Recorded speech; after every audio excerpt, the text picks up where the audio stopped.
各位你哋好，唔好意思，近掛工作比較忙，所以到而家先至有時間出片。上次我同大家分析咗業主立案法團嘅責任。上一次條片出咗冇幾耐，政府就宣布向土地審裁處申請解散大埔宏福苑現有業主立案法團的管理委員會，並且委任華懋集團旗下合安管理公司為管理人，以協助業主處理火災後各項管理及後續事宜。而合安管理公司表明不會收取任何行政費用。某程度上，政府今次解散業主立案法團，再委任另一間管理公司，對於業主嚟講係好事。起碼有一間相對較獨立嘅公司協助業主審視大廈維修記錄，並且會聘請法律團隊處理其他後續嘅事。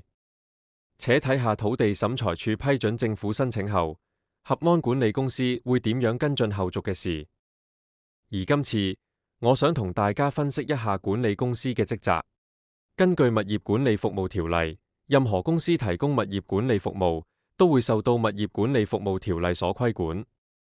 而呢條條例嘅附表1亦清楚訂明咩係物業管理服務，當中包括物業嘅維修、保養同改善。而物業管理公司亦要向物業管理業監管局領取牌照。如果物業管理公司有失當或疏忽行為，咁就屬於違紀行為。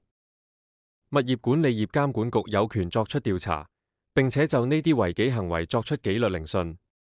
一經證實有違紀行為，物業管理業監管局可以對有關物業管理公司作出紀律處分，例如口頭或書面警告、罰款，甚至撤銷牌照等。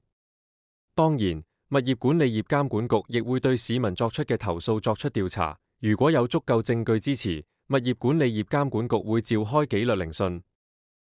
另外，物業管理業監管局亦有向物業管理公司發出處理棚架工作操作指引。呢個操作指引清楚說明物業管理公司安排進行棚架工作時，必須提醒承建商遵守有關法例及指引。如果棚架承建商係由業主立案法團直接聘用，物業管理公司仍然有責任提醒業主立案法團遵守上述操作指引。除此之外，物業管理公司作為大廈管理人，亦有責任提醒及協助業主立案法團遵守建築物管理條例內所有規定。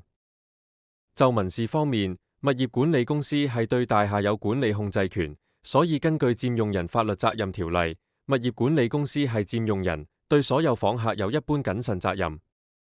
咩為之一般謹慎責任呢？就係需要採取合理謹慎措施，以確保訪客在該處所時合理地安全。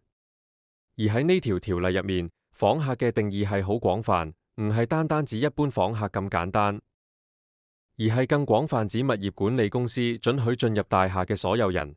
包括業主、業主嘅家屬、送外賣嘅人，甚至乎工作人員，例如保安員同埋搭棚工人。宏福苑嘅物業管理公司有冇失當、疏忽或符合相關法例規定，就要等相關政府部門同埋獨立調查委員會嘅調查結果。但係我認為有幾個方向值得大家深思。首先，宏福苑物業管理公司事前已經知道有棚架工程進行，火災風險明顯增加。